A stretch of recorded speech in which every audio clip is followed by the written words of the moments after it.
When you're learning a new language, so much of it is just figuring out the rules, right? And I don't just mean grammar rules. I mean the rules of everyday life. Well, today we're going to do exactly that. We're stepping inside a French chemistry class. On the very first day, we'll follow the story and pick up all the essential vocabulary for rules, regulations, and life in the classroom. Let's get into it. So here's how we're going to do this. It's super simple, and honestly, I think it's a really great way to learn. We're going to hear a piece of a story, and then we'll hit pause and break down all the key vocabulary. This way, the words aren't just sitting on some boring list. They're actually anchored in a real situation, which gives them so much more meaning. Let's kick things off with Chapter 1. All right, let's dive into our story. Picture this. We're in a chemistry classroom in France. Professor Jean-Claude is standing at the front of the room, and he is about to lay down the law for the new semester. Let's listen in and see what he has to say. Whoa, okay, so this professor doesn't mess around, does he? He's getting straight to the point, establishing the ground rules right from the get-go. Let's pause here and break down those first few key terms he just threw it at us. Okay, let's look at this. Right off the bat, we have some core vocabulary. He talks about the règlements. Those are the big picture regulations. We're in a cours de chimie. Pretty straightforward, a chemistry course. Then he says it's obligatoire. Pay attention to this one. It means mandatory. Not optional, you have to do it. And what's mandatory? Arriving à l'heure, which just means on time. So yeah, being punctual is a big deal for this guy. And he's not done yet. Now he's moving on to something we can all relate to, our phones. He says, fermez. Now, that's a command. It means close, or in this context, put away. Put away what? Your appareil numérique, your digital devices. And sending textos? Oh, that is absolutely interdit, forbidden. No texting in his class. Okay, here's a classic classroom rule coming up. It's also interdit, remember, forbidden, to manger, to eat in the classroom. But there's a flip side. It is permis, permitted, to eat during a pause or a break. But, and this is important, you can't just eat anywhere. You have to go to the salon étudiant, the student lounge. This sets up a really useful contrast. And here it is, laid out, plain and simple. You've got interdit on one side, that's the no-go zone. Eating in class, sending texts, all forbidden. Then on the other side, you've got permis, that's the green light. You're allowed to eat, but only in the student lounge. Honestly, if you can get this basic forbidden versus permitted down, you're well on your way to understanding rules anywhere, not just in French. All right, so the professor has laid down the law. Now the class actually starts. So let's shift our focus to the students themselves. How are they supposed to act? Let's find out in Chapter 2. So class is in session, and students are doing what students do. They prendre des notes. They're taking notes.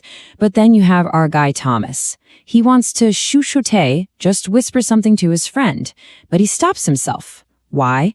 Because he knows it would be impoli, that's rude, and definitely dérangeant, or disruptive. Let's dig into those words a bit more. Okay, so let's be clear about this. The expected behavior, prendre des notes. Simple enough. The bad behavior, chuchoter, whispering. And we have two great words for why it's bad. It's impoli, rude, and it's dérangeant, disruptive. It messes up the whole class vibe. So if Thomas actually has something important to say, what should he do instead? And here's the smart move. Instead of whispering, Thomas chooses to participate. And there's a protocol for this, right? First, you levez la main, you raise your hand. Then, when the professor calls on you, you can poser des questions. You ask your questions. That's how it's done. Look at this. It's like a simple 3-step guide. First, you decide you want to participate. That's the mindset. Second, you signal it. You lèvres the main.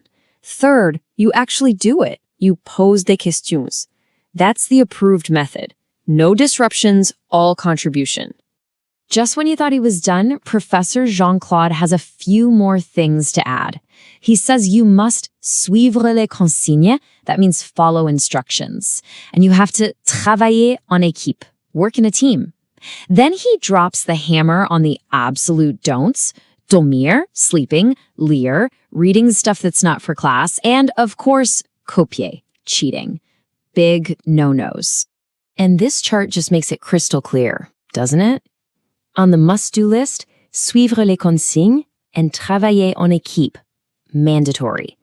On the don't you dare list, dormir, lire, copier, forbidden. Super straightforward. The expectations couldn't be clearer. All right, class is dismissed, but the work isn't over. Remember that work in a team rule? Well, now our students have to actually make it happen. And that means one thing, scheduling. Let's jump into Chapter 3 and see how they figure it out. So, to get their travail d'équipe, their teamwork sorted, they first check their horaire, which is their schedule. Thomas asks Marie-France if she's libre, or free, on mardi, which is Tuesday. Now hold on. That word horaire, I want to pause here because this is a really common mix-up for learners. Okay, pay attention to this because it's super important. Horaire is a thing, a noun. It's your schedule, your timetable.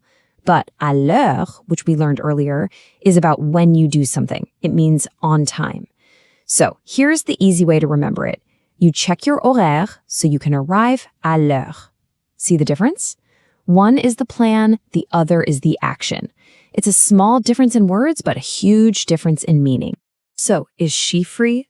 Nope. Marie-France says she's not free, but she is disponible, available, on mercredi après-midi. That's Wednesday afternoon. Thomas then looks at his calendar and says he's occupé, or busy, on vendredi, which is Friday. So this back and forth gives us some really great nuanced words for talking about time. Okay, so let's get into the nitty-gritty here because this is cool. What's the difference between libre and disponible? Well, libre is kind of general, like I'm free this weekend. But disponible is more specific, like I'm available for a meeting at 3 p.m. You'll hear disponible a lot in more formal or professional situations. And the opposite of both of them? Simple. Occupé. Busy. Got it. Okay, so they finally found a time that works. Now what? They head to the library to actually get some work done. And here, in our final chapter, they're going to run into one last set of rules, and we're going to touch on some really core grammar. So they get to the library, and boom, another rule. The librarian tells them, vous devez, which means you must, have your carte d'étudiant, your student ID card. And this gets them thinking about their pouvoir, their ability, to get all of their devoir, their homework or duty done. Notice how those words sound a little similar? Devoir and devoir. Let's break that down. This right here is a cornerstone of French grammar, so let's focus. The verb devoir is all about obligation. It means to have to or must. The verb pouvoir is about ability or permission. It means to be able to or can. So you devez have your student card. That's a must. You use your pouvoir, your ability, to study. And isn't it interesting that the noun for homework is le devoir? It's literally the duty, the thing you are obligated to do. Kind of cool, right? All right, let's do a super fast recap of our new vocabulary toolkit. For rules, we've got règlement, obligatoire, interdit, and permis. For behavior, we learned prendre des notes, participer, and empoli. For scheduling, it's all about horaire, libre, disponible, and occupé.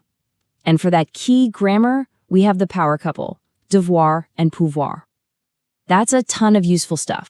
So there you have it. We walked through a whole day at a French university, from the classroom rules to scheduling teamwork. And hopefully these words aren't just a list to you anymore. You've seen them in action in a story. You've got the toolkit now. So the question I'll leave you with is, what part of the French-speaking world are you going to go out and explore with?